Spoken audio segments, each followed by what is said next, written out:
जंगा टूटी है, मुझे इसका दुख नहीं है, लेकिन पांडव 5 के 5 हैं। मैंने अपनी पूरी ताकत लगा दी, लेकिन एक भी पांडव का मैं बाल वाका नहीं कर सका। लोगों, याद रहे भागवत प्रेमियों, उसी वक्त महाराज अश्वत्थामा खड़ा हो गया और कहने लगा, दुर्योधन तुम क्यों परेशान हो रहे हो? पांडवों को मारना कोई बहुत बड़ी बात नहीं है। दुर्योधन कहने लगा, पांडवों को मारना कोई तितली के पंख तोड़ना नहीं है। क्यों? हमने अपनी पूरी ताकत लगा दी, लेकिन मैं उनका कुछ नहीं बिगाड़ पाए।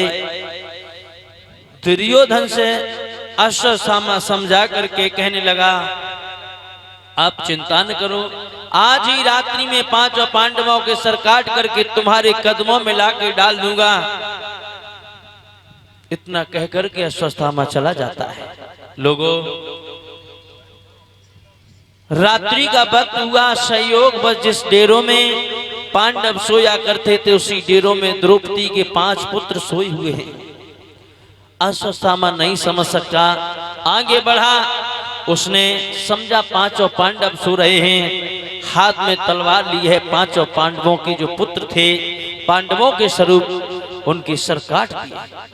सर काट करके दुर्योधन के पास में लाया है, दुर्योधन को दिए हैं। तो दुर्योधन बारी बारी से उन सरों को तोड़ता हुआ चला जा रहा है, लेकिन भीम के स्वरूप का जो बालक आया, जो ही हथेली पर सर को रखा, दबाया, तो वो सर चूरन बन गया।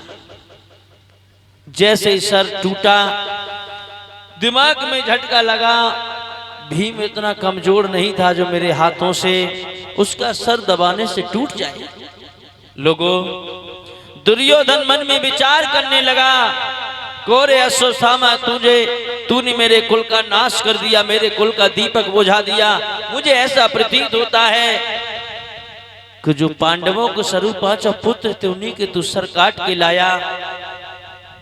थोड़ी देर की खुशी मिली महाराज दुर्योधन को, लेकिन अंत में दुर्योधन इतना दुखी हुआ कि अपने प्राणों को त्याग दिया। मेरे भैया, आज महाराज अश्वत्थामा वहां से चला जाता है। सुबह हुआ, द्रौपदी मन में विचार कर रही है, सुबह की बेला में हमारे पुत्र जागते थे, हमारे चरण बंधन किया करते थे, लेकिन आज मेरे एक भी पुत्र नहीं जागे। तो मैया वहां से चल करके डेरों में पहुंची है। जैसे ही डेरों में पहुंची, लोगों, आगे जैसे ही कदम रखा तो पैर द्रौपदी का खून में चला गया। जैसे ही खून में पैर गया तो द्रौपदी के होश उड़ गए, और आगे बढ़ी तो देखा है 5 पुत्र पड़े हैं, उनका धड़ है लेकिन शीश नहीं है। जब ये दशा देखी लोगों, तो आज द्रौपदी बुरी तरीके से रोने लगी, कहने लगी, श्याम मैं तो बर्बाद हो गई। न जाने ऐसा कौन सा व्यक्ति आया जिसने मेरे 5 पुत्रों को मार दिया। आज द्रौपदी बुरी तरीके से रो रही है। लोगों, जिस माँ का एक पुत्र चला जाए, उस माँ को हजारों लोग तसल्ली देते हैं, लेकिन द्रौपदी के 5 पुत्र मारे गए।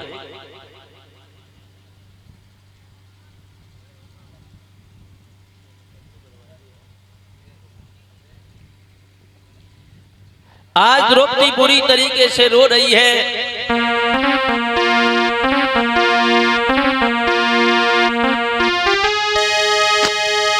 कि डेरों में रक्त बह रहा था, हर अपना खड़ी रो रही थी। द्रौपदी बाल बिखराए हुए उन लालों में ही रो रही।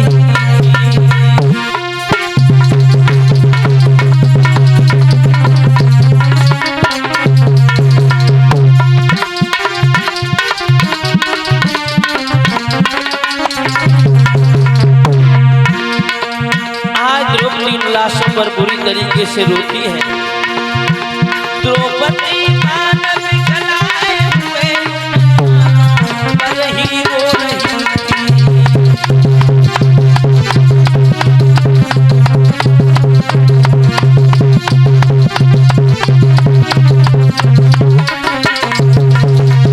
याद रहे भागवत प्रेमियों, आज द्रौपदी उन लाशों पर बुरी तरीके से बिलख बिलख करके गैया की तरह रमाने लगी है। लोगों, कहती है लाला एक आवाज लगाया करते थे तो तुम हजारों आवाज दिया करते थे, लेकिन क्या हो गया? आज मैया उन लाशों पर फपक फपक के बुरी तरीके से रोती है। लोगों,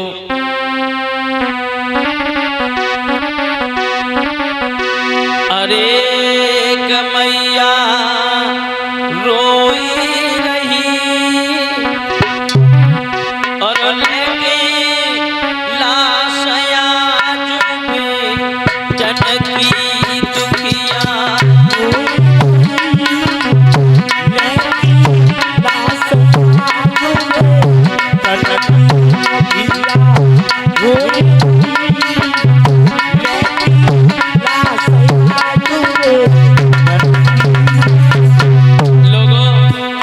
जिस माँ का एक बेटा चला जाए उस माँ के दिल से तसल्ली नहीं होती है। द्रौपदी के 5 पुत्र मारे गए, आज उन लाशों पर बुरी तरीके से टकरा रही है। लोगों, अरे मैया बिलखी लेकिन आशया चुपे जनकी दुखिया,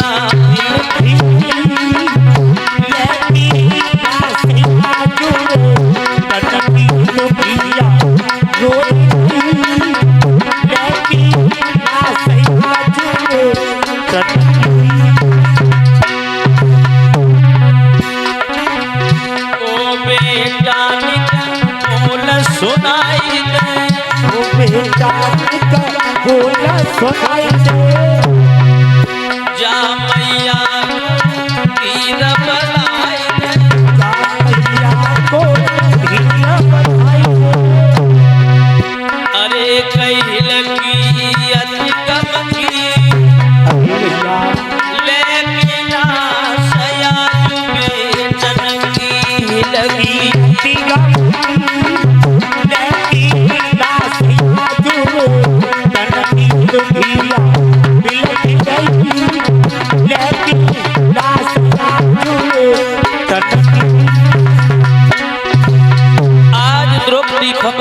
की रोती है, आंखों से आंसू निकलते हैं, गालों पर लकीर बनाते हुए जमीन में समा जाते हैं। अरे गई लकीर गमकी लेकिन आशया चुपे जनकी लगी,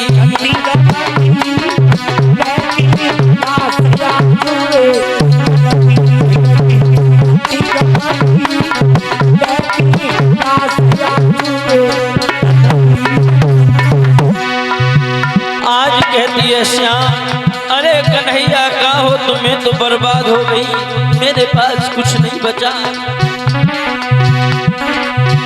अरे का सुख सोई गए मुरली गाने, का सुख सोई गए मुरली, पांचों बेटा स्वर्ग सिधारे, पांचों बेटा स्वर्ग सिधारे, पांचों बेटा स्वर्ग सिधारे, पांचों बेटा स्वर्ग सिधारे, अरे करोई रही पांडव तुलकी लेकिन आशया चुपे जनकी, लेकिन आशया चुपे जनकी दुखिया,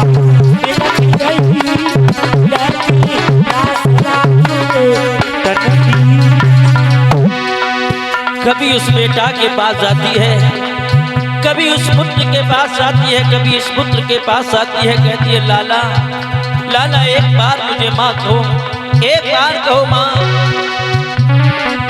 दुखिया बिलखी रही लेकिन आशया चुपे जनकी दुखिया,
आज प्रेमियों अरे बखत पने पे भैया बहना लुआती की जजुआ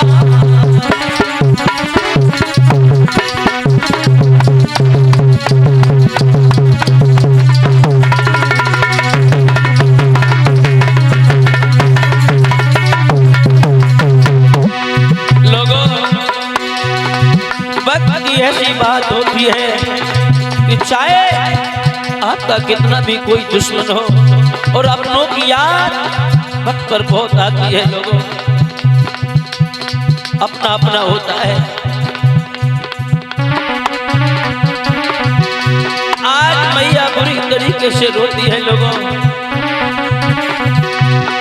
यारो ले लवन की लाश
याद रखना भागवत प्रेमियों, आज